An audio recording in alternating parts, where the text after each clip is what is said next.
Um, I am checking in, making sure it's coming up on Facebook. It should be coming up, and I'm sure if it's coming up here, it's coming up. There we go. So it is up. Let me see. I just wonder if it would have been a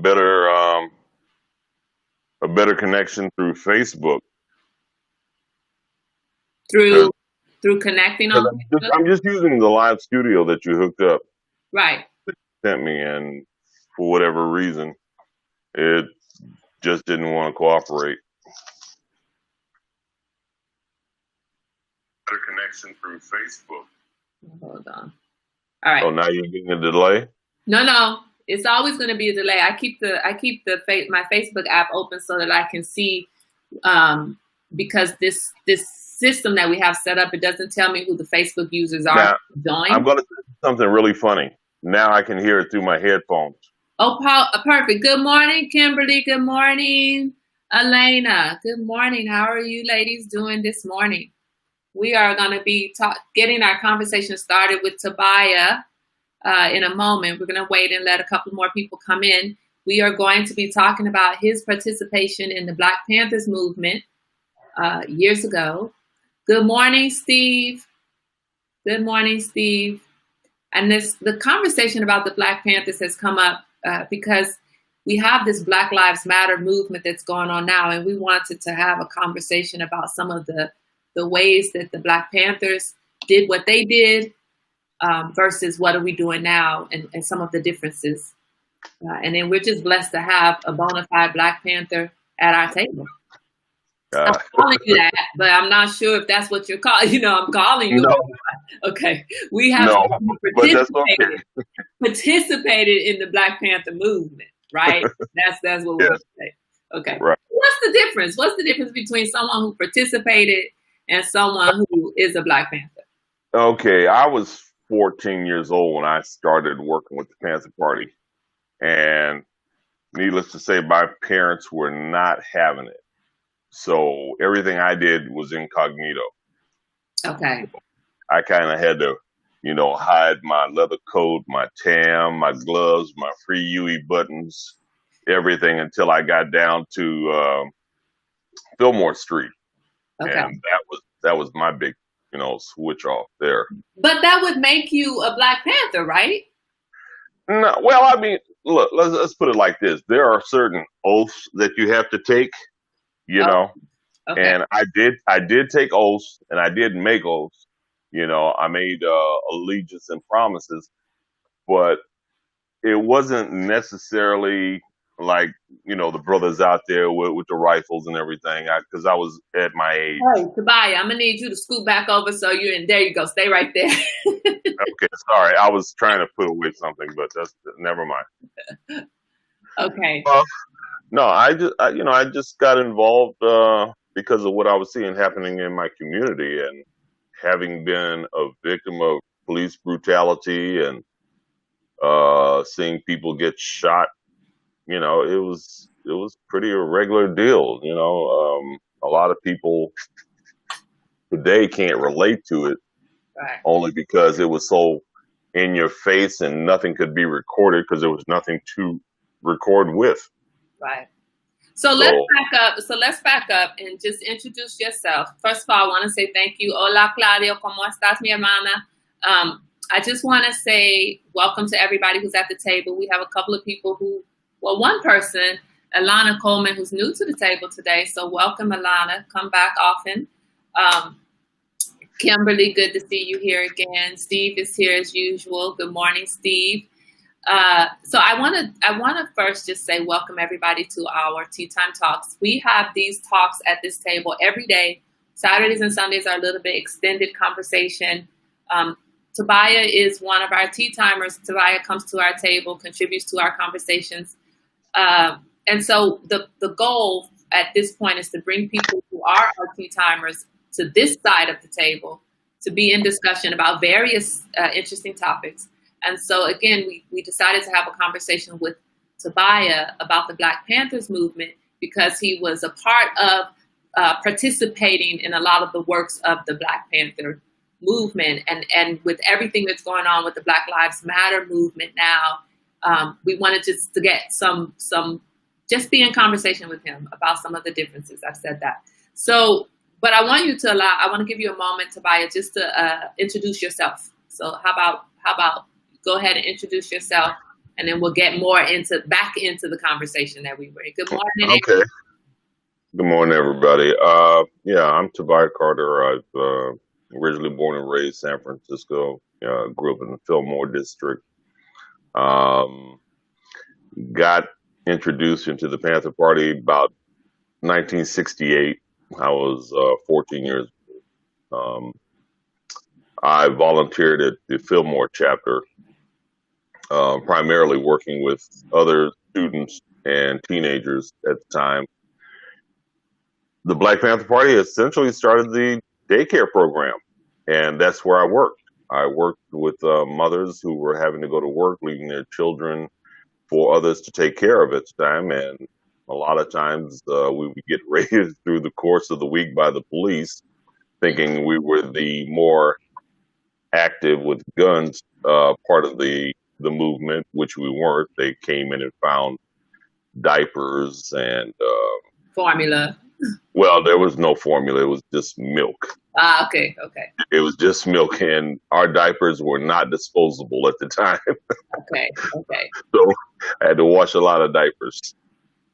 So you said you got introduced to the Black Panther movement. How?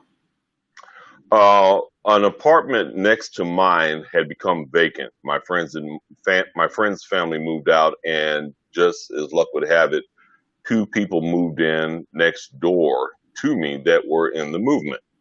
Little did I know that place was going to become an active hub for a lot of Black Panther meetings for the Fillmore chapter. It was a place where you could get literature, you could get the Red Book, essentially Mao's book on communism, Mao Zedong. So I was introduced to a lot of the literature and just the spirit of the movement. I mean, it was not a violent movement. It was not a violent meeting per se. Whenever you would sit down and talk to the elder people who were in the movement, it was just self-advocacy. You know, they were talking about taking care of ourselves. All we want to do is protect ourselves, provide for ourselves. I mean, it's amazing how many people don't even understand that WIC was started by the Black Panther Party. Right. You know, and a lot of the things that they had initially brought up, the government, you know, J. Edgar Hoover and whatnot, they all tried to destroy it, and they literally did for a period of time. Right. Good morning, Suli. We see you. Good morning, Suli. Steve says I used to talk with the Black Panther Cornell Goodwin on the regular as I waited for the 57 bus at 40th and Grove, MLK, as a second grader. He spoke of Huey Newton and the free breakfast program. So what are some of the programs? Because, you know, so the Black Panther movement is a large part of California history. It is a part of Black history, as far as I'm concerned, but because it started in California, it is a big part of, to me, a big part of California history. And when my son had to do a fifth grade project on California history, he decided I helped him decide to write about the Black Panther movement. Right. So and in doing that research, there were a lot of things that I found out that Black Panthers did. One of the things you already mentioned was the WIC program. What are some of the other community programs that the Black Panthers were involved in? You already said the daycare. The daycare, the food for families in need. I mean, they had an extensive free food program, and we were getting a lot of donations and a lot of people. You have to understand something at the time, and they did start in Oakland. So let's give props to Oakland. They started in Oakland. You know, Eldridge Cleaver, Huey P. Newton. It was just really such I don't know. It was like the mothership just landed when they came into being, because people had no idea who these guys were, what their agenda was, and whatnot. And needless to say, propaganda was put out that they were essentially a terrorist group Right. looking at America, which was something that white America bid on and was constantly being fed, which was absolutely the truth, because their only agenda was to patrol our own streets, monitor our people, be somewhat of not necessarily an overseer to police, Mm-hmm. but to monitor police activities within the Black community. Mm-hmm. You know, And so, is that not what we are seeing now with the Black Lives oh Matter yeah, movement? So we're absolutely. seeing the same thing. We're seeing a re-emergence of these same types of concerns, community concerns, taking care of the community, monitoring how the police are interacting with the community. But what we don't see, and somebody correct me if I'm wrong, what we don't see is the dedication to anything other than monitoring the police, right? We're not seeing, because if I remember correctly, there were what is it called? There were like seniors were given rides to medical Oh appointments. yeah, So oh there yeah. was like Meals on Wheels, basically. They are the Meals on Wheels. Right, They were the Meals on Wheels, and for shut-ins, the party themselves, and I can only speak from where I lived, which was, you know, the Fillmore district was the heaviest Black populated area in San Francisco. We had, in my neighborhood alone, there were over 50,000 Black people. You know, so 400 businesses which no longer exist, and ironically, right around the corner, we had Jim Jones People's Temple. Mm-hmm. We had the Nation of Islam right there on the same corner. It was just a absolute hub of all different types of diversity that was happening. Okay. But there were goods and bad parts of both, you know, mainly being the outsiders that were essentially trying to come in and disturb the tranquility that we had there, because San Francisco had been known, well, that part of Fillmore had been known as the New York, the Harlem of the West Coast. Okay. Because of all the Black entertainers. But it was a perfect place for a chapter to be. Okay. And it was really inspiring to me to see other teenagers my age and some a little older, but everybody volunteered, everybody pitched in. Nobody was looking for anything from anybody other than to be a competitor. Well, not how do you say, a contributor. Okay. To what was happening. So young teenage girls, teenage boys, it'd be 12, 15 of us in there at any one time. Sully says there's no proper organization today. That's what we need, organization. And then Steve says the Panthers kept drugs out of the community. Oh, absolutely. Absolutely. I remember times when they would patrol the neighborhood, and if you even slightly looked like you were just sitting out there to do some of that, you weren't there for very long. So what did you talked about it earlier. How was your family's involvement with the Black Panther movement? My family had little to nothing to do with it. I grew up in a very structured household, traditional Southern Baptist, kept me in church pretty much 7 days a week, Bible study and whatnot. Okay. So it's just something that you came across and you found it pulling to you that you needed to participate. Let's step back a couple of years, and I'll kind of give you the evolution of my advocacy. And what happened was 1966, I spent the day at the theater, came home, and unbeknownst to me, the country was in turmoil at that time because all of a sudden the so-called race riots broke out. Okay. And I came home and the National Guard was standing in front of my house. And they were shoulder to shoulder, a block long, with rifles and bayonets. And that's hell of a scary thing to see, you know, when you're Fillmore district. Yeah. Okay. Yeah. Right. Yeah. I lived in a place that used to be called the Yerba Buena Plaza.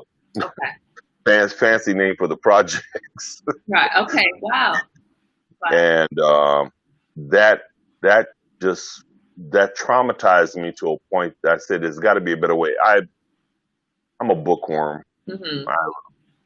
I've always lived a very philosophical life, Mm-hmm. and my grandmother was my base for my state of mind. Mm-hmm.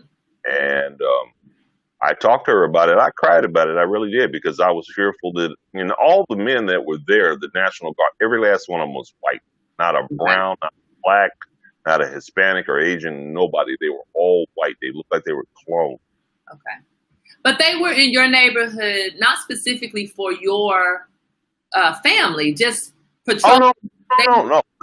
They were there essentially to put fear in us, because San Francisco and the state, because I forgot who was governor at the time, but I know Alioto was mayor. They called out the National Guard to put down any potential rioting, because blacks have never created a race riot. It's always been a race riot against us. right. Right. They come into our communities. We've never gone into a white community and burnt down a damn house, not one. Right. Right. So, So. but I knew something had to change. Mhm. I knew something had to change. So I started going to, as I mentioned, the Nation of Islam. Mhm. Now, like growing up Southern Baptist, it's a whole nother world, but I did like the structure, and I liked the organization, because they were unified in a mindset, and that appealed to me. Right. Now, I wasn't looking to change to become a Muslim, but I was looking at learning philosophies for self-control, self-identification, self-motivation, and these are all the things I was learning. Got to hear Muhammad Ali speak, Elijah Muhammad, and that just kept me on track. And then that same year, the Black Panther Party came into being in '66. Okay. And this So was the what that okay, so that was the year in '66 where you came home and saw the National Guard. Okay. And then the Black Panther Party followed after. And so therefore you're already in that mindset of needing to be a part of change. Wanting. yeah, I think I think the Panther Party was already in place, but I think what it was is that they were now coming to the forefront, where people were noticing who they were, Okay. Okay. you know, because white America, and especially in the Bay Area, is supposed to be the liberal minded. It's not. Believe me, San Francisco is segregated as a lot of cities. You know what? It's so interesting because, I'm not from California. I mean, at this point, I've lived in California more years than I had lived in any other place. But I'm originally from St. Louis, Missouri. And when I got out to California, I did not think of, because I'm not from there, I don't think of the Fillmore in the way that you're describing it, because the way the Fillmore is now is nothing like that, right? There's nothing like that. They systematically came through the Fillmore and other cities in America, and we had this thing. Your mother will probably tell you about it. It's called urban renewal, Yeah. which is code word for moving blacks out, moving everybody else in. Right. So gentrification was going on long before what people Right. have called It just had a different name. It just had. Good morning, Diane. I see you. Suli says that right there, a unified mindset. So let's talk about. So how old were you when you joined the movement or started participating in all of these things? I think you said it, but 14. 14. And you said that you had to hide your participation. Your grandmother wasn't down for it. That's not what she was about. Well, my grandmother, she's from the Deep South, and I'm talking about a little town of 400 people, which my family still lives there over 150 years already, still living there. Mm-hmm. She had us old Southern mentality. She was the grace in my life, but she was not. She was the one that always would say to me, "Baby, don't rock the boat." Right. Right. I don't know if you've ever heard that. I'm sure our parents have heard it, because that was the thing. It's like, don't look people in the eye. Don't do this. It was that same old attitude about if you see white people, step off the sidewalk. Right. Right. And the thing about it is that served its purpose. Your grandmother, my grandmother, all of our grands, right? They were protecting us. And that's the way that it needed to be protected at that time. Be seen and not heard, just move off to the side. Don't look in the eye, because people got lynched for stuff like that. So Good morning, Bernadette. I see you. So my question is this: we talked about this whole conversation about the Black Panthers came up because we see this Black Lives Matter movement, and to me is disjointed. It's all over the place. We've got people focusing on statues. We've got people focusing on police brutality. We've now talked about adding the LGBTQ community into the move for Black Lives Matter. Everybody capitalizes off of Black folks fighting for civility. Let's just they always have. Right. Human rights, right? Well, and that's what we're fighting for. We've been fighting for human rights. I don't know if you remember the black and white photos of Black men walking with a sign that says, "I am a man." Yeah, I remember that. I am a man. That stuck with me because we had marches in San Francisco. A lot of people were just focusing on Selma and other places down south. But out here on the West Coast, we had marches as well. Mm-hmm. And I remember a lot of this, and I have to go back one quick step. Mm-hmm. My advocacy really started with my grandmother because her and my mom used to take me to the voting polls with them and explain to me why my vote was so important. And my grandmother and my mom would put my hand on the lever because back then they had old punch cards. Okay. But put my hand on that lever and bring my hand down so that I would experience and know why it was so important. And they would always tell me, your parents and your great-grandparents have died for this. Right. You need to always make sure that your vote is heard. Because at the same time, people in the South were having to pay a polling tax, which a lot of them couldn't afford to pay. But it, Jim Crow South, and it's just it's so interesting because I've taken my kids to the polls with me every time I go to vote. Every single time. I mean, it's a family affair. We almost make it a celebration. It's a family affair for us to go.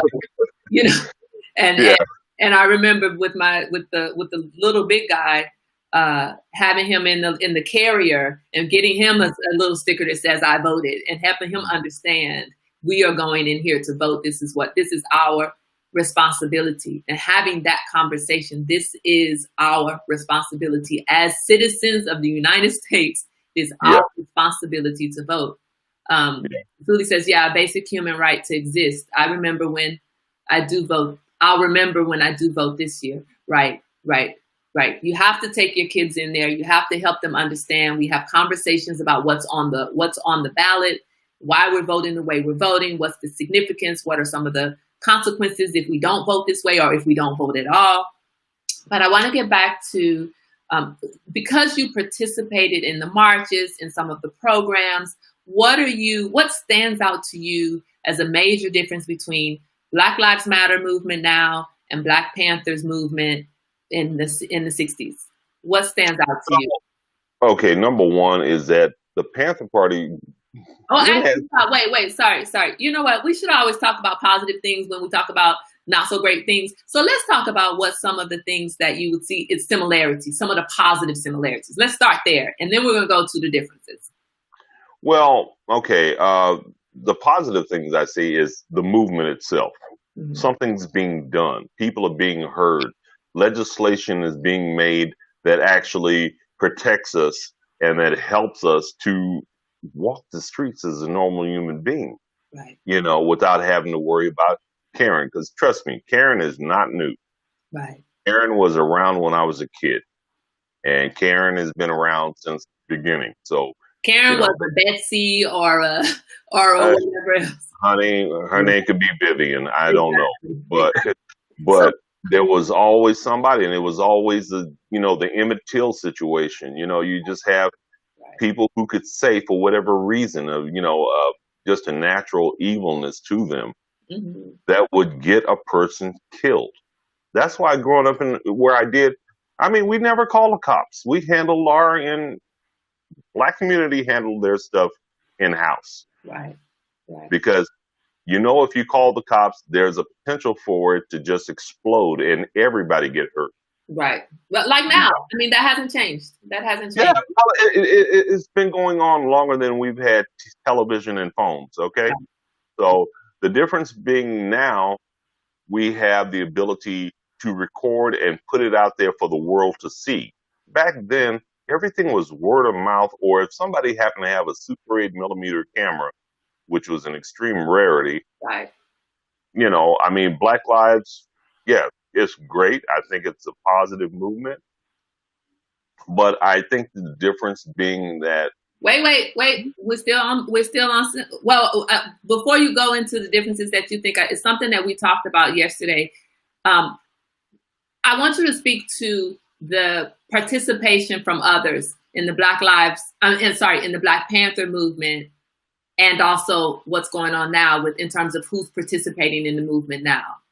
yeah, well, back then, I mean, we even had a contingent of Asian Americans, some Hispanic Americans. I mean, people aren't aware, but for a short time, there was a sort of an offshoot of a Chicanos, as they called themselves back in the time, a kind of a Chicanos Panther section that was working off in the Mission District.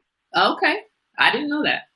Yeah, well, I mean, that part of it didn't really last too long, Right, but right, and we were all for it because it was a collective, everybody helping everybody.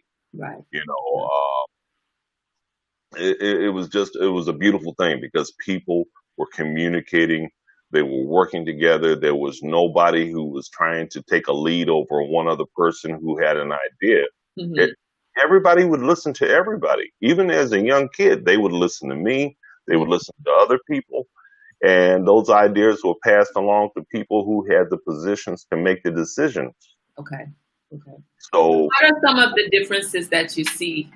If you can contrast what you experienced in when you were coming up, participating with the movement, to what's going on now.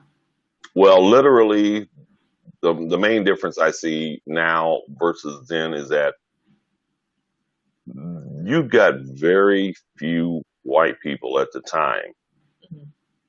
coming out and outwardly supporting the Black Panther Party. Okay. You did have small factions of people around the country because you have to understand, as quickly as the Black Panther Party started, chapters were popping up all over America. Right. Chicago, St. Louis, New York. I mean, but the government had a plan to, Right. wipe them out, and they were doing their best. I mean, I used to listen to like Stokely Carmichael and But being a were the branches or were the chapters of the Black Panther Party in the other cities connected directly to an Oakland chapter, the yeah. founding chapter? Well, let's put it like this: there was an outline for the chapters Mm-hmm. that everybody had to follow, but in fact, people did call into Oakland to get the updates as to what changes should be implemented and how things are going to be changing. Okay. Some of the chapters actually kind of, for lack of a better word, broke off Okay. and went in a different direction because coming from the Midwest, that life on the Midwest, in the Midwest, is so different than what it is out here on the West Coast. Right. The scrutiny that we would experience would be very different. It's almost like a 180 versus, say, if you were in Chicago, if you were in St. Louis or someplace like that, Right. because you have a lot of whites with that Southern attitude that, these people are getting uppity and we got to put them down. Right. Right. Because they didn't want to change the norm. But there was a defined kind of path or a defined goal. Very Yes. So, okay. And who came up with that? That was originated out of the founding fathers, I'll say. That was Eldridge Cleaver, Huey P. Newton, Stokely Carmichael, H. Rap Brown. I mean, these guys, and let's not forget the sisters. I mean, Angela Davis, Eldridge's wife. I mean, sisters. I mean, honestly, without black women, the Black Panther Party would not have existed. It would not have. Good Have morning, existed. Idea. I see you. Good morning, Rose. But I want to really I want to really talk about that kind of unification of goal. Remember, we were talking, you and I talked yesterday, kind of We did. we talked yesterday, and it's so funny because he and I got onto a conversation about how, I don't even remember the specifics of the conversation. However, what I do remember is at the end of the day, we have the same goal. Yes. We don't necessarily agree on the route to get to that goal, but even though we have the same goal, right? You go up the hill, I go down the hill. Yeah, exactly. But we end up at the same spot, right? We end Right, up. right. So I said it yesterday. We may both need to get downtown, but you're going to take Powell Street and all the surface roads, and I'm taking 580 to 80 to whatever, right? To whatever. I don't even remember. So, Right. but the important thing there is that we are both headed to the same spot. And Oh yeah, we want the same thing. We want the same thing. Is that a difference though, in terms of right now? It seems like with the Black Panther movement, there was this outline of where we're headed, where we want to go. This is where we want to go and how we want to get there. Now you have people who may go alternate routes, but we're all headed in the same, or they were all headed in the same direction. And I think for me, that's what I'm missing now with the Black Panthers movement, is that there seems to not be this defined specificity.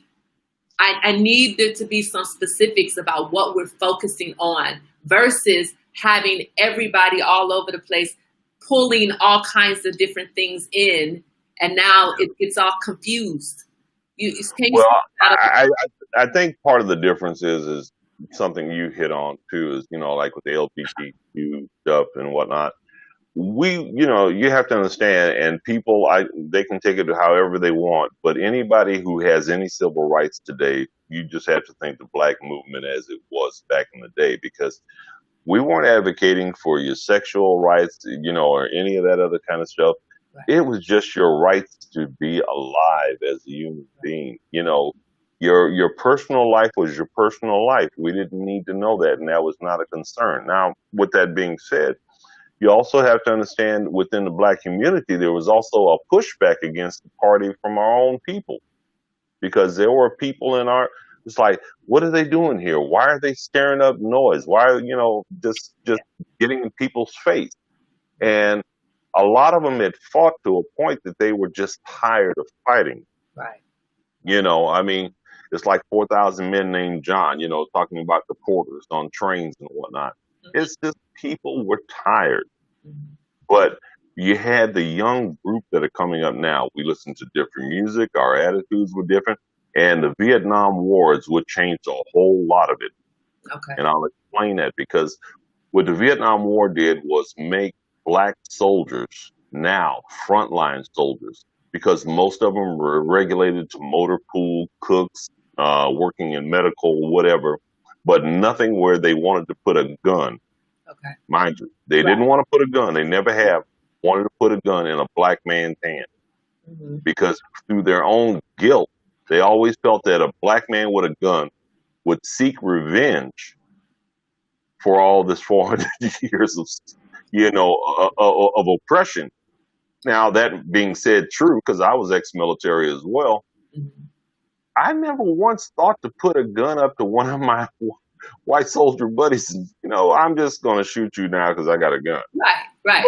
That scared them. And the thing was, now, because we have this war going on, we have a disproportionate amount of black men being killed in Vietnam, and they're not returning home to their families, or they're coming back so scarred that they can't function normally anymore. So you see the old guys that were walking around in fatigue jackets. Our government screwed up black and white. So it's not just on one side, but we have to take it as what it was for our particular situation with our people. Well, and then you have black people who are out there fighting this war and then coming back and being mistreated at home. Oh yeah. All of the veterans come back, and it seems that as much as we are for veterans, right? As much as we're supposed to be for veterans. We don't treat our veterans worth anything, but our Black veterans got treated even worse. So Yeah, the average veteran that came back got no type of assistance whatsoever. right, I mean, unless they got in and got connected, right, the U.S. government was not seeking to help them. I mean, look at me. I'm here almost, 40 some odd years after I've been out of the service. mm-hmm. And now I'm just now starting to get benefits. Right. Why? Because now we have the electronic world where I can go in and advocate for myself, Right. where you put in letters and they get circular filed. Right. So how do we bring this movement together in an organized fashion so that and so let me just stop. Everybody here at this table knows that we are not professionals. We are professionals in our own rights and other things that we do in our lives. But I am not a professional psychologist, psychiatrist. Now, we do have some therapists like Hadiya at the table. That's her profession. But she's not necessarily always wearing her therapist hat when she comes to this table. Everybody who comes to this table, whether you sit on that side or this side, you're coming to the table as you, as a person who lives this life. And right. Every one of us has insight. We have opinions. We have ideas that can be shared with others at the table and in the community. So I want to just make sure, because we have some new people at the table, that we all understand this table is about being your authentic self with your ideas and everything. And we come to this table open to discussion, open to hearing the perspectives of our community members. They don't have to be the leaders in the community. We are all leaders in the sense that we are taking a lead to have these conversations, but that does not mean that I'm a political leader or anyone at this table is. So when I'm asking Tobiah, just for everyone to be clear, when I'm asking Tobiah is a human who has experienced life, who has participated with the Black Panthers movement, who has seen it, who has seen everything happen since that participation, who has had his knee on the neck, not literally, figuratively, right? Maybe. Fist to the stomach. There we go. Has had the fist to the stomach and a gun to the face, I'm sure. Many of us have had a gun to the face. I technically haven't, but many have. So I'm asking you as a community person, as someone who's a part of this living, right? This part of this community. How would you like to see things progress with this Black Lives Matter movement? Or it doesn't even have to be Black Lives Matter movement. Like, how would you like to see things in terms of getting it more organized? What are some things that would stand out to you? Well, I think what's missing, and it's probably it very well could be happening, but collectively we're not seeing it, is the round table. The people who are making decisions, who are making these organizations a collective. Are they, where are they talking and what is that conversation? Mm-hmm. Because it's not enough to just see people marching down the street, hey, hey, ho, ho. That's not it. That's not it. We need to see people with the real purpose, because now we have these infiltrators coming in and destroying and disturbing a peaceful movement, and it's getting blamed on us because, quote unquote, we're the ones with the issue. Right.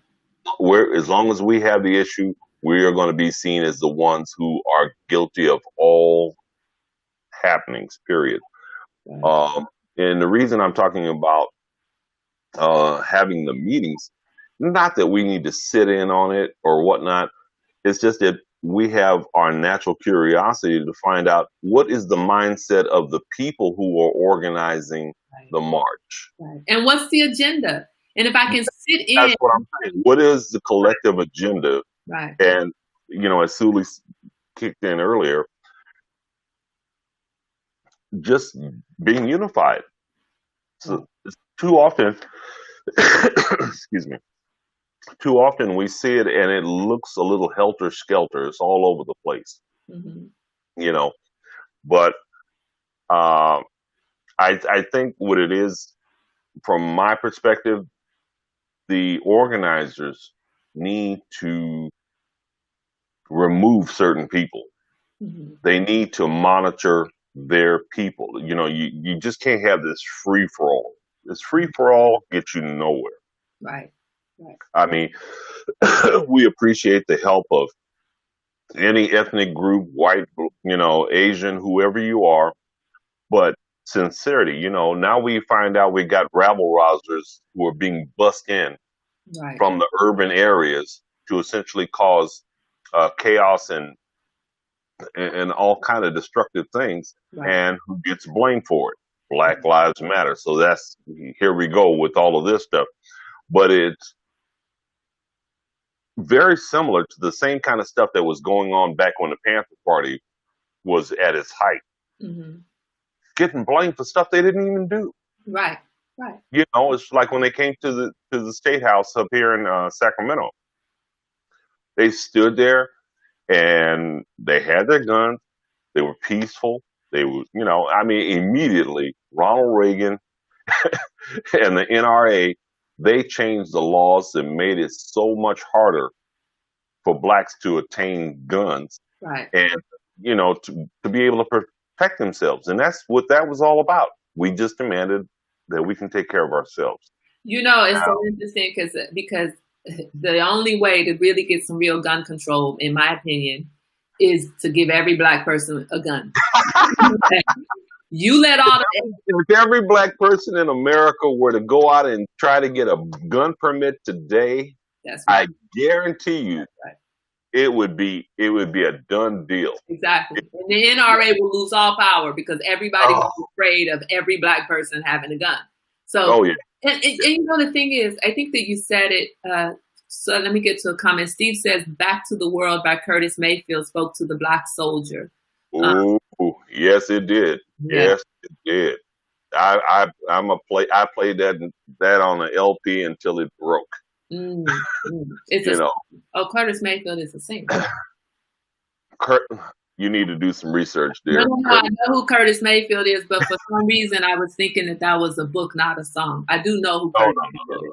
No, yeah, Curtis was he was ahead of his time. I mean, so much of our music. I mean, we don't even have to step back that far, but if we go back just to Marvin Gaye, yeah, when he came out with that album in 1978, 71, What's Going On? Yes. Set 1971.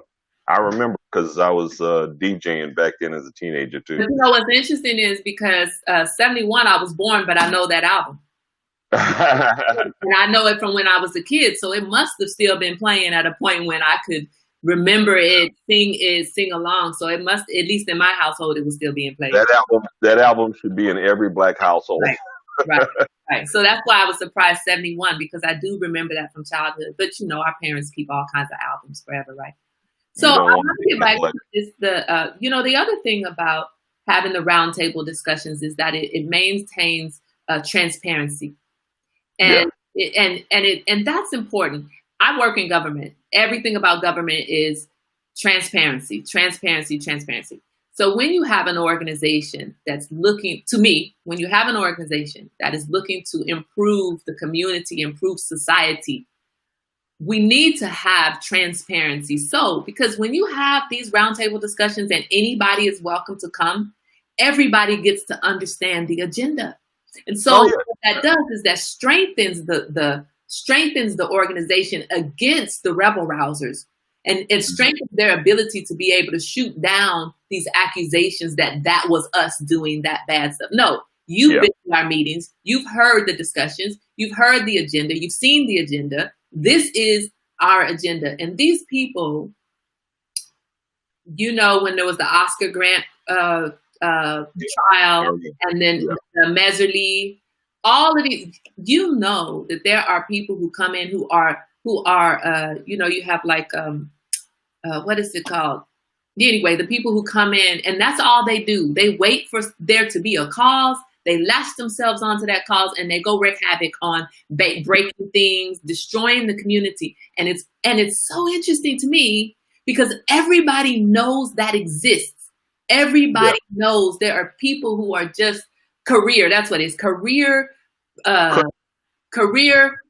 melee. Like it's not. I don't even. Well, we call them agitators. Agitators, thank you. Career agitators. They will latch onto any protest, any Yeah, peaceful protest, and they will come in and destroy things. And then all of a sudden, we're gonna blame the protesters. right. We all know that this happens with every protest. So I think it's just a scapegoat for politicians, for Yeah, the government, for the government leaders, when they don't want to deal with a particular cause that's being protested. They don't want to give validity to that protest. It's easy to say, well, look at them, they're destroying the city. When you already know who's destroying the city, separate it. And I think one of the positive things in this particular case is that you do have leaders who are saying, no, it's not the BLM movement that's right. destroying the city. We have to be careful. There are protesters and then there are rioters. Those are two different sets of people. Sometimes it's a crossover, but it's not automatically a crossover. Good morning, Eric. I see you, Eric. I see you, Erica. Good morning. If I didn't say good morning to you already. Sulie said she's an 80s baby and it played in my house all the time. Yeah. Yeah, so that's fun. Curtis Mayfield, no, I know who he is. And I know who Marvin Gaye. I mean, look, I know their music was in my household coming up. Oh, yeah. Well, I'm just saying, a lot of people didn't realize that so much of the music was politically and socially based. Just, listen to half of Stevie Wonder's songs. Right. They think it's a love song. No, he's not Right. talking necessarily about that. He's talking more about the uplifting of a people, like his number one song that just, living just enough for the city. What's You that? know, Well, okay, I know the song. yeah, that was from his Inner Circle album. Okay. Yeah. It seems like the BLM movement is more emotionally charged and not rooted in logic or a methodical manner. People's motivations and reasoning are not sound, not on the same page. I think Black Panthers were more solid and unified and had an outcome in mind, more solutions based. That's exactly, Elena, that's exactly what we are seeing the problem as. Like, how is it, and this is my personal perspective, how is it that we start this movement because there was a knee on the neck? And I do know there was all kinds of other brutality before the knee on the neck. So now knee on the neck is just symbolic of all police brutality, not just George Floyd, right? For me anyway. So we started this. Of course, it started before George Floyd, but it got traction with George Floyd. So we're all here because of this knee on the neck. And all of a sudden, we're talking about Confederate flags, and we're talking about Aunt Jemima, and we're talking about all of these other things. Excuse me, can we just get the knee off the neck? Can we focus on getting the knee off the neck? Can we focus on not killing us? How about we start there? Let that get traction. Let there be policies and procedures and retraining and everything that comes into place to get the knee off the neck in police brutality. And then step 2, we might want to rename Aunt Jemima or take some Confederate flags down or... Well, and the statues themselves, they don't mean a damn thing to me. I mean, personally, have your statue, whatever you want, fine. If you want to be stuck on stupid, be stuck on stupid. Right. I just don't want your stupid to affect me. Right. That's the deal. So, and Steve was absolutely right. There is that difference. But like I said in the beginning, it's all about structure. Right. If you don't, it's not like we need to have generals and lieutenants and captains and all that kind of stuff, but we need to have a mindset where we put trust in one another, where we do have leaders that we can trust. Right. Because too often we've had leaders who, for lack of a better word, got paid off. Right. Like they always say, somebody has a price. And there were people who were willing to betray Malcolm X. We see what happened. Same thing with Martin Luther King, with anybody who was going to make people have a voice that was loud enough to move other people. Because when you can attach your pain and suffering to somebody else's emotion and they can absorb that, then they have empathy and sympathy for you. They can understand what it is that you've been dealing with, because now they're getting to see it through your eyes, as opposed to having a narrative that's being thrown to them by a government who's essentially looking to subjugate us for another 400 years. Rose says that's the plan. They're trying to distract us from the problem at hand. And so my question is, how do we, you know, you know, I don't want to say this about my people because I love my people, right? But it's what I feel reality is. We get something dangled in front of us, something to pacify us, and we take that pacification and we lose sight of what we were really after in the first place. We just Right. pacified, but I'm hungry. I don't want the pacifier to suck on mama. I want some booty. I'm hungry. Okay. Don't Yeah. give me my fingers to suck. Give me a bottle. Give me a breast. Give me food. Something, right? So I think what I'm thirsty for, what I'm hungry for right now is I need substance, not symbolism, substance. And how do we get others of us? How do we get the community to understand that's just a pacifier? You are not being handed the boob. You are not getting ready to be sustained for the next 8 hours or 24. You just have this pacifier that's going to quiet you down for a few minutes. How do we get our community to move towards I that? think one of the things that I'm seeing, Kai, is that we are not seeing enough of the elder community, me being one of them. Mm-hmm. But we're not seeing enough of them lending experience or some level of guidance, because there are a lot of people that have more to contribute, more than I do, and I want to contribute as well. But a lot of them don't want to hear what it is we have to say because they think we are, for lack of a better word, somewhat abstract now. We're not relevant to today's world, but here we are. We still live here, and we still have the experience because we've been battle tested. Mm-hmm. We have survived everything that has been put on us so far without the availability of having cameras record the wrongs that are being done to us, and it cannot be uh, put underground anymore. Right. So now you have the internet, you have cameras, everything can be put out there for everyone to see, where there was so much more that was being done in broad daylight that no one ever saw. So Steve says leaders of the Black Panther Party were systematically eliminated when the leadership died. The drug flowed into the community and killed it. Needless to say, Yeah. yes. But yes. I want to say this because, so you talk about the elders and you talk about we need to lean on the elders. But my thought here is that sometimes, say for example, your grandmother, right? Yeah. Rest in peace, your grandmother. Yeah. She was not down for you being a part of the Black Panther movement. That was not how she fought. So, and then even my grandmother, that wouldn't have been how my grandmother fought. Each generation, the younger generation, has been the tool used to fight the system. For you, for the Black Panthers, it wasn't the elder generation. It was the young people who came in who were tired of dealing with the stuff the elders were saying, just keep your head down, just be okay with this. This is how I've survived. This is how you need to survive.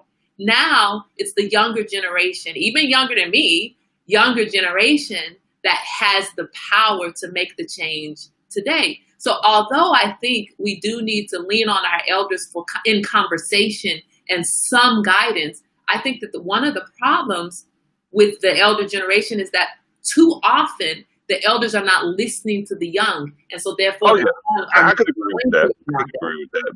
But yeah. I will say this: when I go back to my grandmother again, mm-hmm. Understand that her and my mom and my stepdad, their reason for me not getting into it, like I said, she grew up in the Jim Crow South. Right. My grandmother was used to having Black people killed. The Klan lived in her town, so she had seen people getting hanged. I mean, her fear for me was I was going to get killed. Right. I was going to get killed. That was her thing, because two things resonated with her. She understood a Black man with a gun is a target for a white man with a bigger gun. Right. And Okay. more white men with guns, and they have the law on their side. Right. Well, they're building them. I Right. mean, Right. I mean, there's an old story a lot of people don't know about is that the Colt company, gun manufacturer, was actually run on a plantation. Black slaves were the ones that built those guns. Oh, wow. I didn't know that. Yeah. Eric says it is possible the elders are in an anachronistic paradigm that doesn't work for the direction this country is going and needs to go. And I think it's significant. That's really what the significant thing is. I think that the way that the elders, so I want to say that, yes, we need the elders more involved. We need the kids the young just automatically going to the elders more, period, right, for sound judgment. Yeah. But we need our elders to listen to the young folks. We need our elders to understand this is what the young are dealing with. Our elders didn't have to deal with social media. They didn't have to, they were not seeing the things. They knew it existed. We all have always known it exists, right? But we weren't seeing it on a regular basis. And so now the young people are dealing with a different environment, a different tools. It's just a different way of living. And each generation does that, right? Each time you were dealing with different things than your grandmother dealt with. I'm dealing with different things than my grandmother. My kids will be different again. Yeah, it will continue to be different. And the only way I think that we have an effective coalition between the elders and the young is that we need our elders to stop thinking they know every dang thing. Back in my day, well, we ain't in your day. This is a new day. I mean, I think that's the biggest thing, because as soon as you start saying, well, back in my day, you just have everybody at the table shut down, because this is not back in your day, Grandma. A father and a grandfather has taught me that I don't know half of what I thought I knew, because I discover, and children are my blessing. I don't care whose kids they are. I adopt everybody's kid. Right. But children speak differently, but they are speaking intelligently, and we need to just sit down and listen to what's being said as opposed to what we think we heard. Because sometimes we just think it's rhetoric, it's just, they're just babbling off and whatnot. No, children, it's like the old saying goes, come on, a child grows, they develop 80% of their brain before the time they're 3 years old. And children learn how to play their parents easy. Right. So that's a sign of very cognitive intelligence. They are aware. So because they are aware, don't think because a child is 4 or 5 years old that they can't understand. I always remember my niece, who I helped raise. When she was 4 years old, I took her to school every single day. Short story. But one day I had her in her little booster seat in the back of the car, taking her to her daycare. And she said something very profound to me. And she said it as a matter of fact. She says, "Uncle, my daddy owes my mommy an apology." And I said, "Okay." He was not very nice to my mom, and he made her cry. I really did not appreciate what he said. At 4 years old. Right. Okay. If that's not a slap up the backside of my head for me to pay attention, I don't know what is. Now, I've been a counselor. I taught first grade in McKinley Elementary in San Jose, as working in speech pathology with kids. And it's always been my pleasure to understand that I can learn from a child, because as much as they run all over the place, they can bring you so much peace when you sit down and listen to them, because they will listen. It's kind of like when you and I had a conversation, and I would tell you about when I would go back home to Texas and sit on the porch and listen to my great grandfather and how they survived. Right. Giving the story of our families. Those stories are important. They're absolutely important. So I hope that nobody at the table thinks that I'm saying don't listen to the elders. No, but I think that yes, you are. I'm saying, Mama, look, Grandmama, look, no, look. I'm sitting there. I have recreated my grandmother's table, so obviously I listen to the elders, right? However, there's this disconnect between the elders listening to the young, like what you're saying. I need to listen to my elders about what happened back in the day, right? For wisdom, not necessarily because I want to do it the same way that you did it. But maybe I want to think through things the way you thought through things. Maybe I need to understand that. And your story reminds me of of my son, the youngest one. One day we were going home I was taking him home from school, and he had to be like 3 years old, right? 3, 4, something like that. And he says, he asked what was for dinner, and I said, we're going to have tuna for dinner. And he said, tuna is for crackers. And I was like, what? Why would you say that? I know what he said. I'm like, wait a minute. White folks ain't the only folks to eat tuna because you say tuna is for crackers. This is this little 3-year-old. And what does that, the thing that's so funny to me, he was so innocent, like that ain't dinner. You put tuna on a cracker. On a cracker, yeah, exactly. In my mind, I'm thinking this boy is telling me only white folks eat tuna. Where did you learn that term? Where did you learn that word? But the interesting thing is, kids will challenge us to think about our own issues. Why? Every day. You said tuna is for crackers. Then I think about white folks. Like, what's wrong with you, Kai? What's wrong with you? This boy talking about that's not dinner. That's a snack. No, he is aware. He's aware. No, but he had no idea how that word was used. And once he explained to me what he meant, and I calmed down, I was like, oh, okay, right, yes, but we can have tuna for dinner sometimes. I didn't put him in on what that word.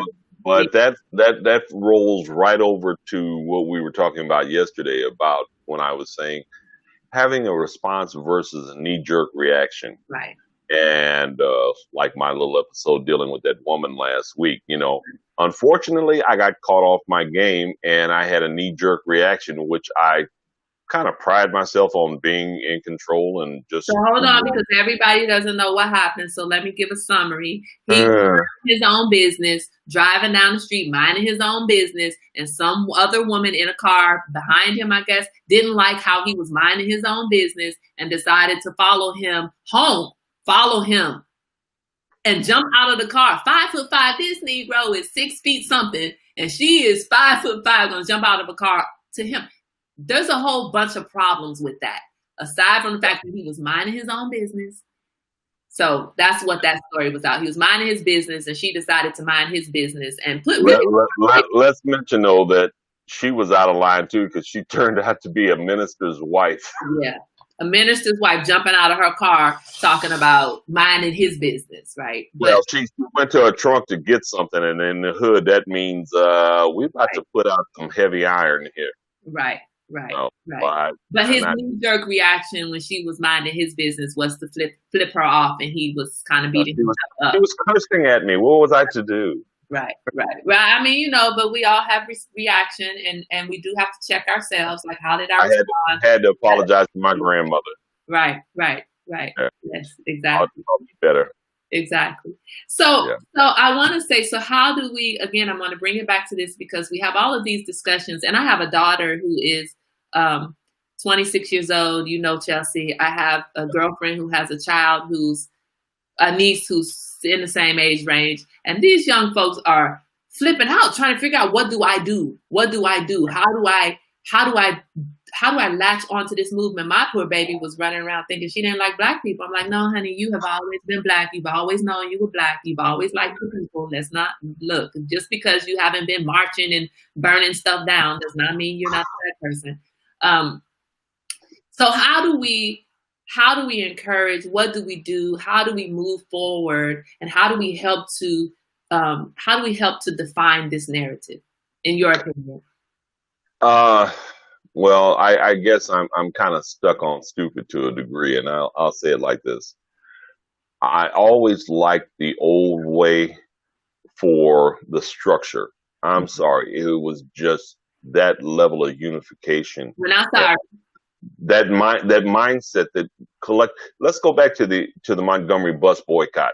Mm-hmm. How people organized and made sure that Black people who had to go to work as domestics, wherever they worked, made it to work. Right. Nobody rode the bus. Right. And it was just us. And I think that's the big difference now. We have more diversity within the protests and the marches as opposed to what we had 40, 50 years ago. Mm-hmm. And that's a big difference because a lot of the young people, while wanting to wholeheartedly contribute, don't have a proper perspective from which to draw. And that includes some of our Black people as well, Right. Because they've been living in this unsheltered world where they have more white friends, Hispanic, whatever, blah, blah, blah. So they're getting more cultural experiences than a lot of the parents had or grandparents back in the day, Correct. because we had to work as the collective. Mm-hmm. So now these children don't have their guard up, where when we were younger, our guard was up 24/7. You had to put on your armor every day before you left home. Right. You had your armor to walk in a white world. You had your armor to walk in a Black world. And the kids today, they don't necessarily have that mindset or feel the need to put on that armor. You don't know how beautiful it is for me to see my daughter come into this. Because living in Marin County, California, for those of you who are not in California, Marin County, California is I know. so it's so white. It's so white. I mean, there's some others, but it is so white, right? And so over hippies. Yeah, and the thing about it is trying to raise aware Black children in Marin County, California, it was very difficult. And for years they would tell me, Mom, that's not how it is anymore. And I would fight with them like, oh my God, I should have raised you in the hood, man, because it is how it is. And if I had raised you someplace else, maybe you would see it on a daily basis so you will understand it is still this way. And so now that's why it was stressful for Chelsea. This awakening for her has been stressful because now she sees, oh, Mama, it is still this way. It is. You weren't just talking about back when you were growing up. No, honey, it's still the case. You have to be safe. And she's coming to it. So I absolutely agree with you. These kids who are trying to figure out what to do, both my daughter and my girlfriend's niece, I would say you said unsheltered, but I'm going to call it sheltered. I like your word unsheltered because you're talking about culturally unsheltered. They're not with themselves, but I'm going to say sheltered in the sense that they're not in communities where they're faced with the strife that others are facing on a regular basis. So, and that is sheltered. And now these two are out in the world talking about Black power. And I'm like, girl, look, okay, I just need you to calm down just a little bit, right? Just a little bit, because you don't really know. This has not been your walk. So therefore you don't know what you're really dealing with. So calm down and let's talk about how you can be productive in this movement. So if you had to suggest, because we're coming up on an hour and a half, I love this conversation, but I don't want to keep people all day. If you had to suggest for your grand, and I am not saying you have grands old enough to suggest this to, but if you had to suggest, okay, so if you had to suggest to your grands or to us at the table, your family at this table, how we could start off being or continue to be involved, what would be some things that you would recommend? Just from your life experience, what would be some things that you would recommend for us? Well, number one, find out who our community leaders are. Mm-hmm. Find out who they are. Find out what plans that they have in place, what agendas are coming to them, what proposals are being made to them in order to,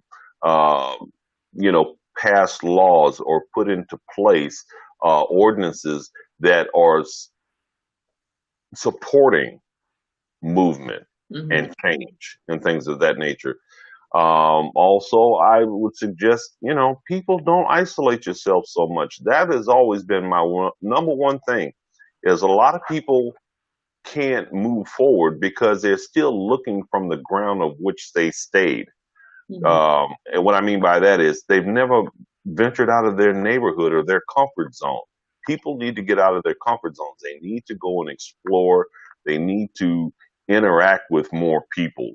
They need more diversity, and I'm not talking about us in particular because we've always tried to go, right. But we have other people, white and Asian and whatnot, who have not ventured into our world, right, to see who we really are as opposed to who they've been told we are. Right. Right. You know, it's so interesting because how many times have you been the only Oh, person of color in a room full of others, right? You've been even with my fair skin, it's like, right, right.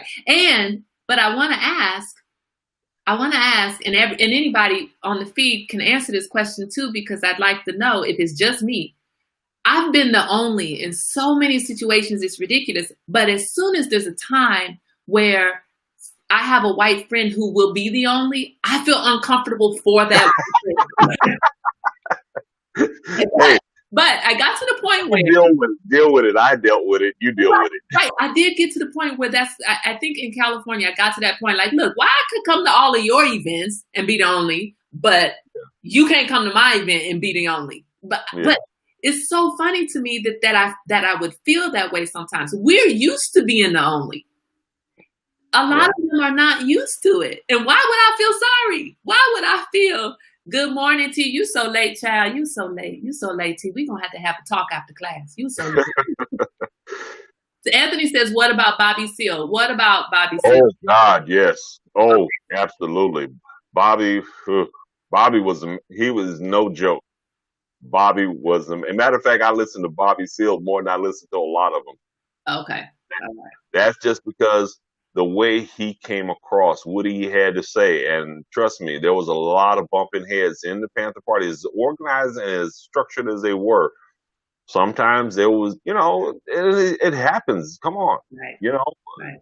Sometimes some people want to be a little bit more aggressive about it. Some people want to just take it step by step. And some people want to say, we're coming downhill and we got no brakes.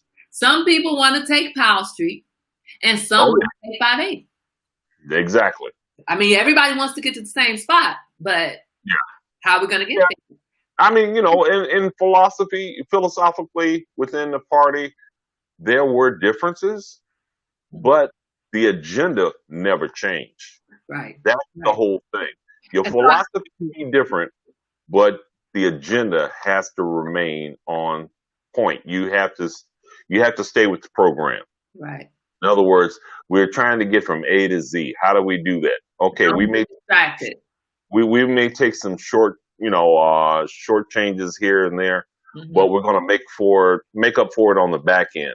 However we have to do it, but collectively, if there were not enough people within the Black community in the Bay Area that were willing to make the sacrifices and do what they did, the Panther Party would not have been as successful as it was. And trust me, it is an absolute model for how to get things done.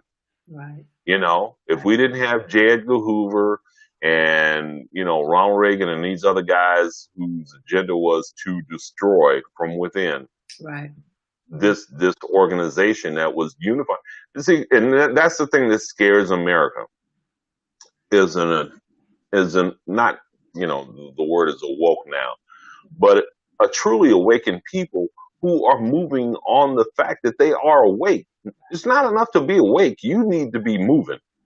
Right. You need to be moving. And that's what scares them, because if you look at some of the writings by some of the old slave masters, big plantation owners, that was their ultimate fear, was a Black man. That was the reason why we were denied the ability to learn to read.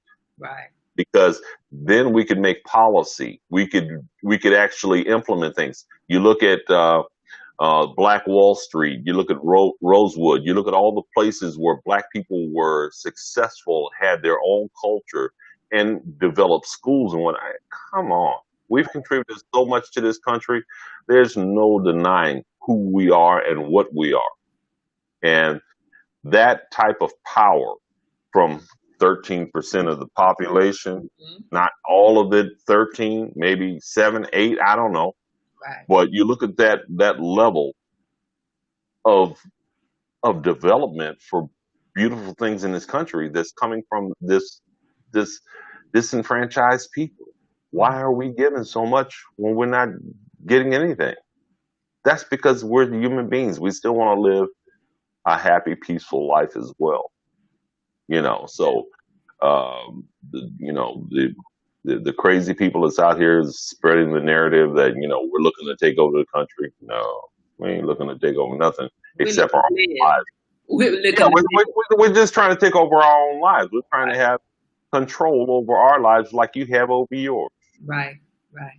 State So says that he's not even tardy, he's just late. And I want to second that. You about to get put out talking about you can't get credit for the day, okay? You honesty is the best policy.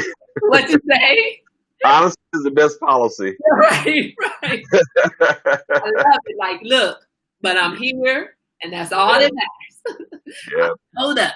But you're right. You're right. We love you at the table, T and Stacy. Even when you show up when it's time for us to put the gavel down and leave, that's fine. That's fine.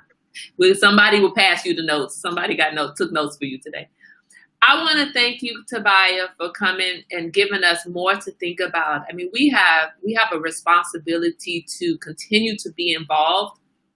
And I want to encourage everybody at the table. My own personal thought is one of the things that we can do on top of what Tobiah has said, look at who the community leaders are, get behind those community leaders, get your voice heard with those community leaders. Don't just let the leader lead.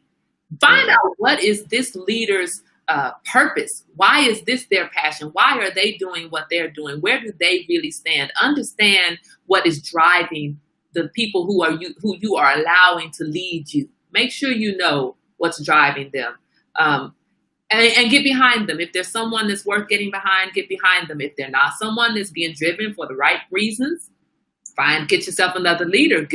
Push somebody else up into the community lead position. That's my opinion. Don't isolate yourself is what Tobiah was saying. Don't isolate yourself. Yeah, and with the don't isolate yourself, I want to say it's important for us to continue to have these conversations, to continue to, and there's so many of us who say, I'm done talking. I know, but you can't be done talking. You can be, but that doesn't serve the purpose. It doesn't work to the agenda that we have. You're not working that agenda if you're done talking. As much as we get tired of saying the same thing over and over and over and over again, imagine with your kids if you were done talking on the 20th time that you told them to clean their room. Imagine what their room would look like. Okay, you have to continue to do the work. Erica says, I'm learning more about what these, let me read it over here. I'm learning more about what these local leaders are doing and supposed to be doing. I need to know. Right. Find out who you're supporting and who you are allowing to be in the leader position in your community. Let your voice be heard. Understand what's going on. Just be a part. Insist that they have open meetings. Insist that there's these roundtables. What are you doing? What are we doing? What is our agenda? And challenge it. Don't be afraid to speak up and say, look, I'm not down with this agenda, or I'm not down with this way that we're going about this. Maybe we could do it this way. It doesn't matter that you may not get it your way. What matters is that you speak up. That's what matters. So, and well, if I can say something, Justin, I hate to cut you off, but but you did cut me off. I'm sorry. I'm sorry. But no, what I was going to say is, don't just take the news for being your information highway. You need to go to the town hall meetings. You need to go and sit in the civic center, listen to the assembly, put in your 2 cents or a quarter, whatever it is, or at least get some experience as to how this process works. Right. Because once you understand the process, then you understand the power of your decisions, the power of your vote. You make all of these things with more, how can I say, more weight to it. You don't let it just slide off, because every time you let something slide off because you had nothing to say about it, it comes back and affects you at a later date. Right. And let me add this, which is very, very important. Charmin, you later than Stace, okay? You later than Stace and T. This is not tardy slip worthy. I want to understand. You're gonna be late home from school. You're gonna be late. You need to let grandmama know. Dang, you people. I really want to say, other than the fact that giving my sister a hard time, we don't show up at the. And when I'm saying we, y'all know I'm just being gracious here. I don't necessarily mean any particular person or me. I'm saying we. I'm using the collective we here. We don't show up at the town hall meetings. We don't show up at the board meetings, the board of the county board meetings. We don't board of supervisors. We don't show up at the board of supervisors meetings. I want to tell you, in California, specifically Alameda County, do you know that if you show up at the board of supervisors meetings, you are heard? Yes. And policy is made because of some loud MF, some loud mofo at that meeting who keeps saying the same thing over and over again, and supervisor whoever, I can't remember the names, but supervisor whoever doesn't want to hear that person again. You have to be a heard constituent in your community. You have to be heard. Businesses get money, they get contracts. I work in procurement, and trust me, I'm fighting all the time against why are we awarding this contract to this vendor just because they're making a stink. No, this is not fair. But that happens. It happens. So as much as you want to believe that voting, showing up at these meetings doesn't have an effect, yes, it does. They don't want loudmouth Kai at that meeting every single time that board of supervisors meet. Give her what she wants, dang it. And I would throw some other names out here because I got tired of hearing them myself, but I'm not going to do that. But you get what you want. People start listening to when you're showing up every single day, saying this, not every day, but every day at these meetings, saying the same things over and over again. They don't want to hear you anymore. It's to their benefit. You elect these representatives. Get involved with your local community organizations, community polls, community voting, community ballot measures, everything. Get involved from your community up, not just when it's time to elect a president or a governor, from your community up. And continue to have these conversations. Continue at the tea time table. Invite others to the tea time table. It's not enough for you just to have these conversations within your family, within your community. You need to keep inviting people into these conversations. And as exhausted as you may get, imagine if MLK and Rosa Parks and whatever the other woman's name was who didn't give up her seat before Rosa Parks didn't give up her seat, name of which I can't remember. But imagine if they got tired. Like, I'm tired. I'm tired of getting the hose pulled on me. Imagine if Huey P. Newton and Bobby Seale, and imagine if they got tired of the false narrative.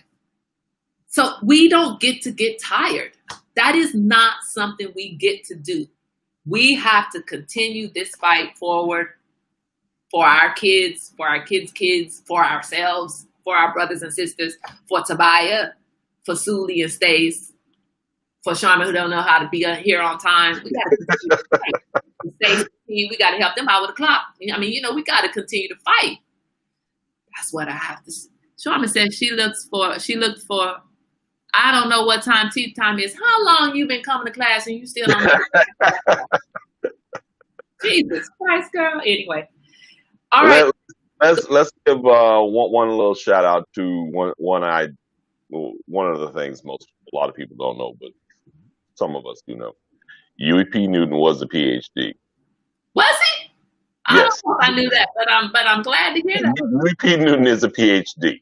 Nice. So a lot of the leaders that were within the forefront of the Panther Party are highly educated people.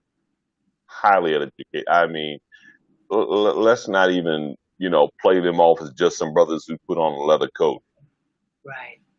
They that's why I'm saying the elders need to teach the young people that these were your leaders. This was their level of commitment, and this was their conviction for your betterment.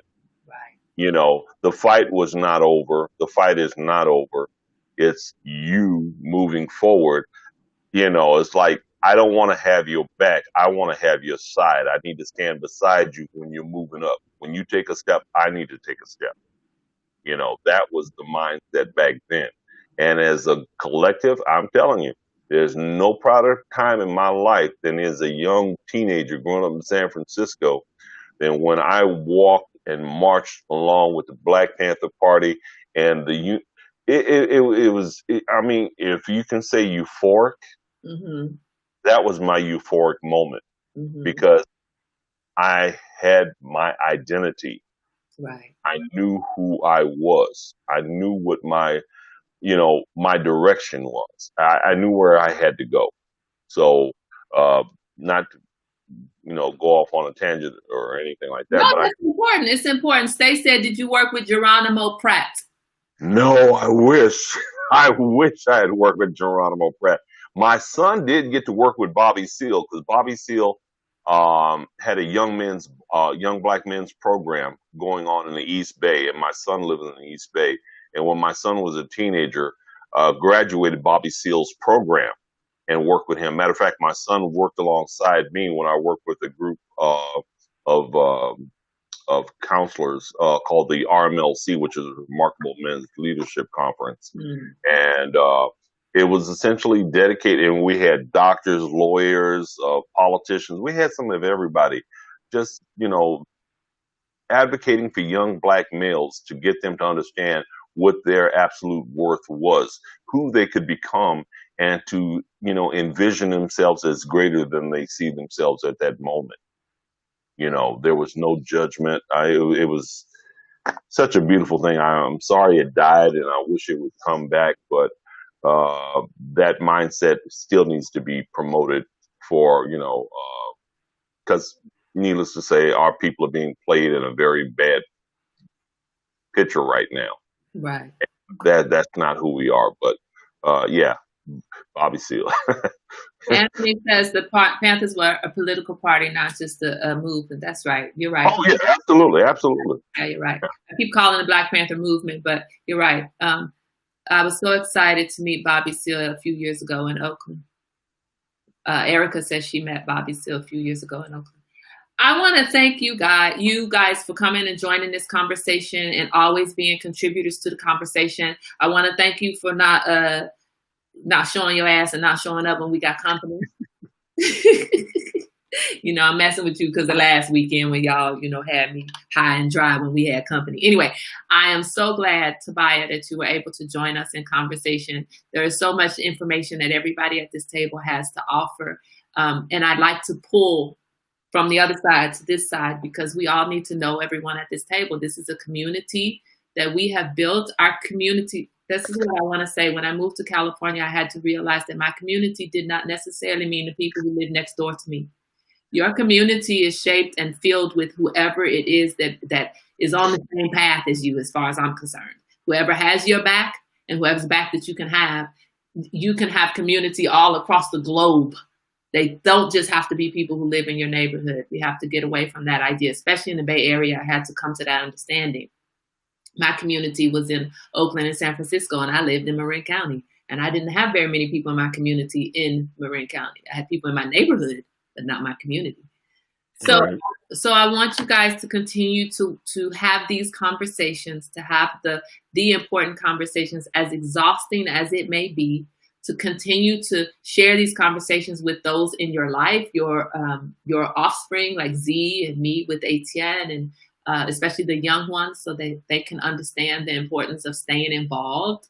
We need to have these conversations so we get everybody to the polls come November. We need everybody registered and at the polls come November. So we just need to stay involved. Thank you so much, Tobiah. Did you have anything else you wanted to say before we start? Yeah, I was just going to put out there, if anybody wants to talk to me about anything that I may be able to contribute, to them in a positive capacity, please feel free to contact me. I'm retired. I got nothing else to do. No, but I want to be like you soon. I want to be like you. It's overrated, honey. It's overrated. but no, please feel free to contact me, if there's just, any subject matter you want to talk about, or you just need to blow it off. Right. Just conversation. And Tobiah, me and Tobiah yesterday were like, wait. I was like, wait. But Tobiah, wait. But the important thing is that we hear you at this table. All right. You hear us at this table, and you walk away from this table having heard the perspectives of the people at the table. You don't have to take on those perspectives, but we do ask that you come to the table open-minded and ready to hear, listen and hear. And that's where it all starts. And we are all one big community. Thank you so much, Tobiah. Have a wonderful day. Everybody stay safe. Continue to wear your mask. I got my second mask, y'all. I got my second mask. Look, I am ready. Continue to I'm calling Sully for another mask because Sully makes the best mask. Sully makes those good masks, but I'm talking about my apocalypse mask. I'm talking about my Luke Father Darth Vader mask. I'm ready. Anyway, Erica says I read that already. So thank you guys. Have a wonderful day. Go on, be safe today. Wear your mask, wash your hands, and what else is it? Physical distance, but come up with creative ways to physically distance yourself so that you are not also socially distanced. Have a great day. Thank you, Tobias. Have a wonderful day.